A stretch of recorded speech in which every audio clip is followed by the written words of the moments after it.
अस्सलाम दोस्तों, इन साइड पे मौजूद फखर में खुश आमदीद। सिकंदर जिंदाबाद। जनाब पाकिस्तान तहरीक इंसाफ ने एक मरतबा फिर अपनी पॉलिसी को तब्दील कर लिया है और एक मरतबा फिर एक नए अब्बू की तश्कील या एक नए अब्बू को बनाने के अमल का आगाज़ कर दिया है। और इस मकसद के लिए आज कुछ अहम पेशरफ्त हुई है, क्योंकि इलेक्शन कमीशन ऑफ पाकिस्तान इस वक्त पाकिस्तान तहरीक इंसाफ के लिए बहुत ही ज़्यादा इंपॉर्टेंस रखता है। और माजी के अंदर इसी इदारे को दबाव में लाने के लिए पाकिस्तान तहरीक इंसाफ की तरफ से बहुत ही ज़्यादा तगोदौ भी की गई थी। और पाकिस्तान की जो सबसे इम्पॉर्टेंट आईनी इदारा है, इसको निशाना बनाने के लिए और इसको अपने खिलाफ कार्रवाइयों से रोकने के लिए जिस तरह की दशनाम तराजी की गई थी, जिस तरह की ज़ुबान इस्तेमाल की गई थी, उसकी माजी में मिसाल नहीं मिलती। लेकिन वो पाकिस्तान तहरीक इंसाफ ही क्या, जो अपनी ही कही हुई बात पर कायम रहे और उससे वो यू टर्न ना ले, ऐसा पॉसिबल नहीं हो सकता। लिहाजा ये जो पॉलिसी शिफ्ट है ये अब बहुत ही हद तक नुमायां होती चली जा रही है, बल्कि नौबत यहां तक आई कि फवाद चौधरी साहब, जो पाकिस्तान तहरीक इंसाफ में इस वक्त इमरान खान के बाद खुद को नंबर 2 समझते हैं, उनकी तरफ से इलेक्शन कमीशन ऑफ पाकिस्तान में हाजिरी के मौके पर इस बात का बरमला इजहार किया गया, बल्कि शिकवा किया गया इलेक्शन कमीशन ऑफ पाकिस्तान से कि जनाब असी तुहाडी तारीफां दे पुल बन्नी पिछले 4 दिनों तो, और आप हमारी बात को नोट ही नहीं कर रहे। आपने अभी तक नोट ही नहीं किया कि हमने इलेक्शन कमीशन ऑफ पाकिस्तान की किस हद तक पजीराई की है, और जो मुकालमा है ये अपने अंदर ही बहुत ज़्यादा मानवियत रखता है। मिसाल देता हूँ आपको, वहाँ पर जो माजी की पॉलिसी के बरखिलाफ फवाद चौधरी साहब ने जो पॉलिसी शिफ्ट किया, तो उसकी बुनियादी वजह थी एक केस जहाँ पर आज फवाद चौधरी साहब ने पेश होना था और इमरान खान, असद उमर और फवाद चौधरी के खिलाफ तौहीन इलेक्शन कमीशन के जो है इल्ज़ाम, उसके तहत उनके खिलाफ कार्रवाई होनी थी। लेकिन फवाद चौधरी साहब ने आज यहाँ पर जो माजी में उन्होंने इलेक्शन कमीशन के हवाले से यानी वो इल्ज़ाम जिसके ऊपर उनके खिलाफ कार्रवाई हो रही है उससे यू टर्न लिया, यू टर्न भी लिया, और वहां पर उन्होंने इलेक्शन कमीशन के साथ और इलेक्शन कमीशन के 4 अरकान के साथ मुकालमा किया। इस मुकालमे में फवाद चौधरी साहब की तरफ से ये बात कही गई कि हमने आपकी इतनी तारीफ की है कि इसे आपने अभी तक नोट ही नहीं किया कि हमने माजी के में जो आपको गालियां निकाली थी, जो हमने थूका था, वो हमने सारे का सारा चाट लिया। वो जो हमने आपको बुरा भला कहा था वो सारे का सारा नल एंड वॉइड कर दे। वो जो हमने चांद पर थूका था वो हमारे मुंह पर आके गिर गया है। और 4 दिन से हम मुसलसल इलेक्शन कमीशन ऑफ पाकिस्तान और ख़ास तौर पर चीफ इलेक्शन कमिश्नर जनाब सिकंदर सुल्तान राजा की तारीफ़ें कर रहे हैं। क्यों कर रहे हैं वो भी आगे उन्होंने बताया कि जनाब पूरी कौम को इस वक्त 2 इदारों पर एतमाद है, एक इलेक्शन कमीशन और दूसरा सुप्रीम कोर्ट ऑफ पाकिस्तान। अब ये दोनों इदारों को साथ साथ मिलाने की क्या वजह बनती है, ये भी बड़ी दिलचस्प सिचुएशन है, क्योंकि सुप्रीम कोर्ट ऑफ पाकिस्तान हो या हाई कोर्ट्स हों, ये इस वक्त 2 ऐसे जो है फोरम्स हैं जहां पर पाकिस्तान तहरीक इंसाफ को मन चाह रिलीफ मिल जाता है। जो वो चाहते हैं, जिस तरह की वो ख्वाहिश का इजहार करते हैं, वो इस तरह लगता है जैसे वो दीदा फर्श राह बिछाए हुए हैं, पलकें बिछाए हुए हैं। वो कहते हैं जनाब वो मुझे गाना याद आ गया वो पंजाबी फिल्मों का माजी में कि माही आएगा तो फुल्ला नल धरती से जावांगी। वो इस किस्म की सिचुएशन होती है। उन्होंने धरती फुल्ला नल सजाई होती है तो इंतजार कर देने कदों माही आएगा, और माही आपको पता है इमरान खान है। वो आते हैं, वो फूलों की वो जो उन्होंने बिछाई होती है फर्श के ऊपर जो लेयर, उसके ऊपर खरामा खरामा चलते हुए इमरान खान साहब या उनका कोई भी तर्जमान आ जाए उसको सर आंखों पर बिठाया जाता है और उसको मनचाहा रिलीफ दिया जाता है। माजी में इलेक्शन कमीशन ऑफ पाकिस्तान की तरफ से इमरान खान साहब को इस तरह का कोई रिलीफ नहीं मिलता था, बल्कि अब भी नहीं मिल रहा। इलेक्शन कमीशन चूंकि एक आईनी इदारा है, उसने अपनी जो एक आईनी पोजीशन है उसके ऊपर कायम रहना होता है। अब इमरान खान साहब की इस वक्त ये ख्वाहिश है कि किसी न किसी तरीके से अदब इस्तेहकाम का बंदोबस्त किया जाए, पाकिस्तान ना माशी तौर पर मजबूत हो ना सियासी तौर पर मजबूत हो। इसीलिए पंजाब और खैबर पख्तूनख्वा की असम्बलियाँ ऐन उस मौके पर तहलील की गई जब माशी बहरान मज़ीद संगीन होता चला जा रहा था, और सबको इस बात का अंदाज़ा था कि जनाब इस मौके पर अगर पॉलिटिकल एक्टिविटीज़ होती हैं या अगर पॉलिटिकल जो बैलेंस है वो आउट होता है तो उसके नतीजे में जो माशी बहरान है वो और ज़्यादा संगीन होगा। और इमरान खान साहब को इस बात का अंदाज़ा था, क्योंकि ये जो माशी बहरान की बुनियाद है और इस बुनियाद के नीचे जो बारूदी सुरंगें बिछाई थी वो इमरान खान साहब ने खुद अपने दस्ते मुबारक से बिछाई थी। लिहाजा उनको पता था कि कौन कौन से अमल का किस किस तरीके से नुकसान होगा, और वो धकेलते रहे हुकूमत वक्त को उस पोजीशन की तरफ जहां पर ये छोटे छोटे धमाके बाद में एक बड़े क्लैप्स का सबब बन जाए। और हुकूमत पर भी आफरीन है कि उन्होंने इमरान खान के बिछाए हुए इस डेथ ट्रैप के अंदर वो गए भी और वहाँ पर जाकर उन्होंने इन झटकों को सहा भी, और अब वो जो है जिसे हम कह सकते हैं ना रीबिल्डिंग का प्रोसेस, वो शुरू होने का नाम ही नहीं ले रहा, क्योंकि उसकी शुरुआत के लिए किसी न किसी जगह पर आकर इस तूफान को थमना है, लेकिन ये तूफान थमने का नाम नहीं ले रहा। और सुप्रीम कोर्ट के बाद अब पाकिस्तान तहरीक इंसाफ का जो अगला टारगेट है वो इलेक्शन कमीशन ऑफ पाकिस्तान है। और election commission of Pakistan target क्यों है, तो उसकी भी दो वजह है। आज इलेक्शन कमीशन के अंदर 3 इजलास होने, 3। पहला इजलास होना है खैबर पख्तूनख्वा के गवर्नर हाजी गुलाम अली साहब के साथ, जिसके अंदर खैबर पख्तूनख्वा में इंतखाबात की तारीख के हवाले से उनके साथ बातचीत होनी है और उनसे इलेक्शन कमीशन ने तरला डालना है कि भाई ताड़ी मेहरबानी सानू कोई तारीख दे दो। और वो गवर्नर साहब जो हैं वो तारीख देने पर किसी भी हवाले से संजीदा नज़र नहीं आ रहे, बल्कि उन्होंने भी जो अपनी तैयारी की है, जो खैबर पख्तूनख्वा के गवर्नर हाउस में और वहाँ के जो हमायदीन ने और वहाँ की जो ब्यूरोक्रेसी ने जो उनको रिपोर्ट दी है, वो भी वैसी ही रिपोर्ट है जिस तरीके से इलेक्शन कमीशन ऑफ पाकिस्तान के इजलास में ISI, IB और CTD ने दी थी, जिसके अंदर इलेक्शन कमीशन को मशवरा दिया गया था कि जनाब आप 30 अप्रैल को इंतखाबात ना कराएं, मौजूदा हालात इस तरह के नहीं हैं जहां पर हम इंतखाबात की तरफ जा सकते हैं। गवर्नर खैबर पख्तूनख्वा भी इसी जो राय है इससे मुत्तफिक हैं और उनकी तरफ से भी जो तारीख है आज मेरा नहीं ख्याल वो दी जाएगी, लेकिन सुप्रीम कोर्ट ऑफ पाकिस्तान की तरफ से चूंकि ये हदायत दी जा चुकी है इलेक्शन कमीशन ऑफ पाकिस्तान को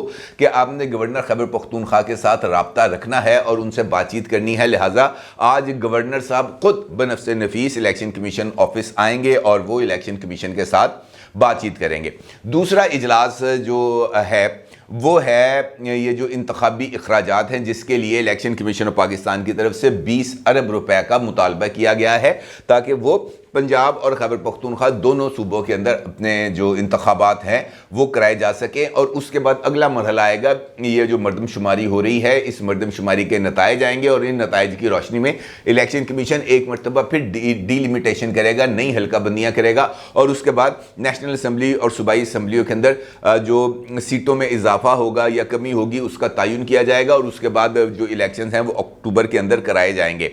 तीसरा भी इजलास इन्हीं जो तैयारियां हैं इसके हवाले से है और इस मरतबा इन तैयारियों में ये जो इंतखाबी अमल है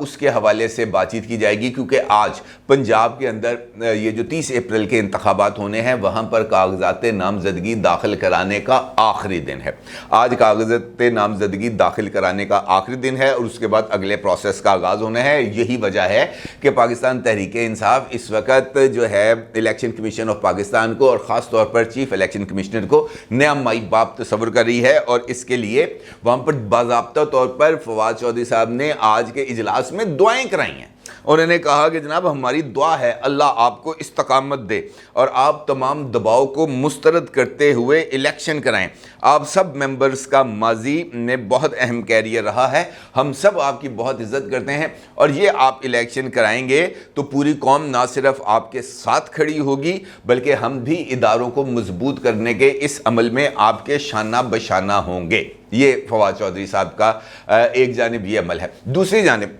हम ये देखते हैं कि एक जानिब तो इन इदारों को सर आंखों पर बिठाया जाता है क्योंकि वहाँ से हमने मर्ज़ी के फ़ैसले लेने होते हैं, मर्ज़ी से या जो फ़ैसले सूट करते हैं उनकी हमने तारीफ़ करनी होती है। दूसरी जानिब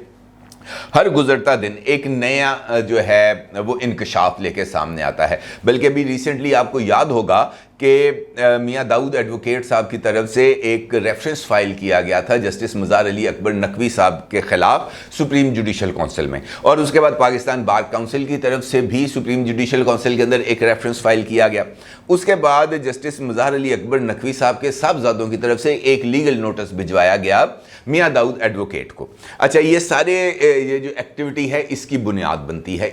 बनती है एक ऑडियो कॉल जो लीक हुई थी चौधरी परवेज़ इलाही की जस्टिस मज़ार अली अकबर नकवी साहब के साथ, और उस कॉल के नतीजे में ये बाकी चीज़ें बाद में आगे बढ़ती हैं और फिर वो एक जो स्कैंडल है वो सामने आता है कैंट के इलाके के अंदर एक प्लॉट का और एक घर की ख़रीदारी का। इस हवाले से एक चीज़ भी सामने आती है। अब इस बात का इंकशाफ हुआ है कि वो जो ऑडियो कॉल थी जो परवेज़ इलाही साहब और जस्टिस साहब के दरमियान थी वो कॉल जनरल फैज़ हमीद साहब की तरफ से लीक की गई। ये एक इंकशाफ सामने आया और साबिक वफाकी वज़ीर फैसल बाउडा साहब ने हामिद मीर साहब के प्रोग्राम में गुफ्तगू करते हुए اس بات کا انکشاف کیا کہ سپریم کورٹ کے جج کی آڈیو جنرل فیض حمید نے لیک کی۔ وزیراعظم شہباز شریف سمیت گزشتہ دنوں جو آڈیوز ریکارڈ کی گئیں وہ ریکارڈ کرنے والوں کو فیض حمید نے ہی تعینات کیا تھا، اور یہ جو آڈیوز لیک ہو رہی ہیں یہ بھی انہی کی طرف سے لیک ہو رہی ہیں۔ اور ان کا یہ کہنا تھا، یہ جو فیصل ووہرا صاحب ہیں، کہ موجودہ حکومت جب برسر اقتدار آئی تھی تو ان کے اقتدار میں آنے کے کچھ عرصے بعد مہینے ڈیڑھ مہینے تک بھی وہ جو سیٹ اپ تھا جو فیض حمید صاحب نے بنایا تھا وہی سیٹ اپ انٹیکٹ رہا پرائم منسٹر آفس میں بھی اور دیگر اداروں میں بھی، اور وہاں پر بھی یہ کارروائیاں چلتی رہیں، اور یہ جو ریکارڈنگز تھی تمام کی تمام یہ جنرل فیض حمید صاحب کے پاس گئیں، اور پھر جنرل فیض حمید صاحب نے ان آڈیوز کو لیک کیا۔ اب یہ جو آڈیوز لیک ہیں اور اس کے اندر فیض حمید صاحب کا جو رول آ رہا ہے سامنے، وہ بھی بہت ہی زیادہ تشویشناک ہے، کیونکہ اگر ایک ٹاپ سپائی ایجنسی کا فارمر چیف یہ ریکارڈنگز کو اپنے ذاتی جو ہے وہ تجوری میں رکھے گا، ذاتی سیف میں رکھے گا، ذاتی کسٹڈی میں رکھے گا، تو پھر بہت زیادہ سوالات پیدا ہوتے ہیں، کیونکہ اس طرح کے اور بھی بہت سارے معاملات ہیں جو پرائم منسٹر آفس کے اندر ڈسکشن میں آتے ہیں۔ اس کا مطلب یہ ہے کہ یہ جو ہمارے پاس جو پولیٹیکل ڈسٹربنس ہے اس کے بہت زیادہ کمپوننٹس ہیں، اور وہ تمام کے تمام جو اجزاء ہیں، اس کے اجزاء ترکیبی ہیں، یہ کسی نہ کسی طریقے سے جا کر عمران خان صاحب کے ساتھ جڑتے ہیں، چاہے وہ جنرل فیض حمید ہوں، چاہے وہ جو ہے جسٹس ثاقب نثار ہوں، چاہے وہ جنرل قمر جاوید باجوہ ہوں، یا اور بھی بہت سارے لوگ، ان سب کے تانے بانے جا کر جڑتے ہیں پاکستان تحریک انصاف یعنی عمران خان صاحب کے ساتھ۔ اور عمران خان صاحب بھی کوئی ایسا موقع نہیں ہے جو ہاتھ سے جانے دے۔ مثال دیتا ہوں آپ کو،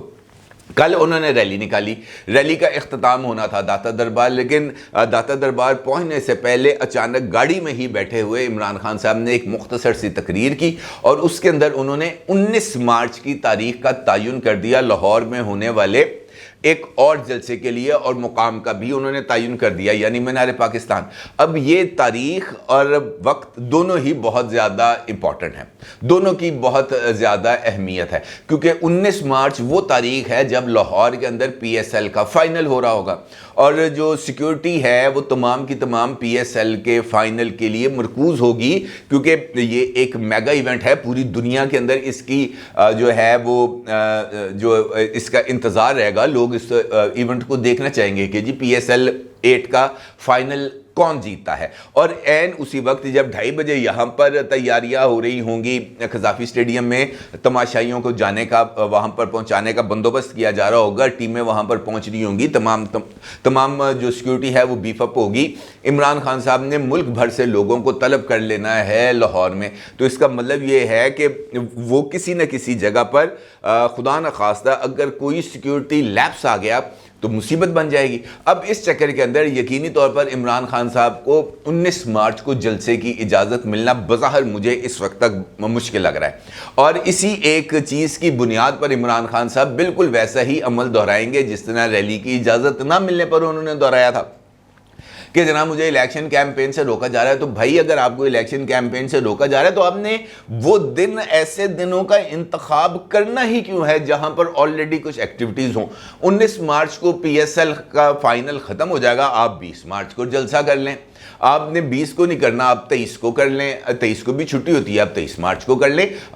یوم جمہوریہ پر آپ جو ہے پاکستان کے آپ جو ہے وہ جلسہ کریں، بالکل کریں، آپ کا رائٹ ہے۔ لیکن خاص طور پر ان دنوں کا انتخاب کرنا جہاں پر کوئی کنٹروورسی ڈیولپ ہونے کا امکان ہو، یا خدا نخواستہ اتنے بڑے ایونٹس جب 2 ہو رہے ہوں گے تو یہاں پر بہت ساری چیزیں ایکسپوز ہوں گی، لوگوں نے آنا ہے، آپ ہر ایک ناکے کے اوپر لوگوں کو چیک نہیں کر سکتے۔ اور خود عمران خان صاحب اس بات کا اظہار کرتے ہیں کہ جناب ان کو سیکیورٹی تھریٹ ہے، ان کی جان کو خطرہ ہے، تو ایسے موقع پر جہاں پر سیکیورٹی 2-3 حصوں کے اندر تقسیم ہوگی وہاں پر کسی بھی شر پسند کا کسی بھی ایکٹیویٹی کرنے کا امکان بڑھ جاتا ہے۔ اب عمران خان کو اس بات کا بھی علم ہے کہ ان کو جلسے کی اجازت نہیں ملنی، اور ان کو اس بات کا بھی یقین ہے کہ جناب اس صورتحال سے کوئی فائدہ بھی اٹھا سکتا ہے، لیکن جان بوجھ کر प्ले अप करना ताकि जनाब मेरा बाबा ऊंचा रहे, ये सिर्फ और सिर्फ इमरान खान ही कर सकते हैं, इसके अलावा किसी और के अंदर ये गुंजाइश नहीं। क्योंकि ये करने के बाद उनको इस बात का यकीन होता है कि वो किसी भी मौके पर कोई भी ट्विस्ट कर लेंगे, किसी भी तरफ चले जाएंगे, किसी भी जो है आला शख्सियत को नए अब्बू के तौर पर बनाना और उसको बिल्डअप करना शुरू कर देंगे। लिहाजा उनकी सारी माजी की जो कमियां कुताहियां हैं वो उसको नज़रअंदाज किया जाएगा। सब तालियां बजाएंगे, देखो इमरान खान कितना बड़ा स्टेट्समैन है। जिस तरीके से सिकंदर सुल्तान राजा साहब को माजी में बुरा भला कहा गया, उन पर तरह तरह के इल्ज़ाम लगाए गए, उनको नून लीग का जो है पे रोल पे कहा गया, उनको ये कहा गया कि हर एक फैसला मरीम नवाज से पूछ के करता है। और आज फवाद चौधरी साहब उसी इलेक्शन कमीशन के सामने खड़े होकर इस बात का इज़हार कर रहे थे कि पायन पिछले 4 दिन तो ताड़ियां तरीफा कर रहे हैं, तुसी नोट ही नहीं कर रहे। अंदाज़ा कीजिए, आप अपनी राय का ज़रूर इजहार कीजिएगा। आपका बहुत शुक्रिया। अल्लाह हाफिज़।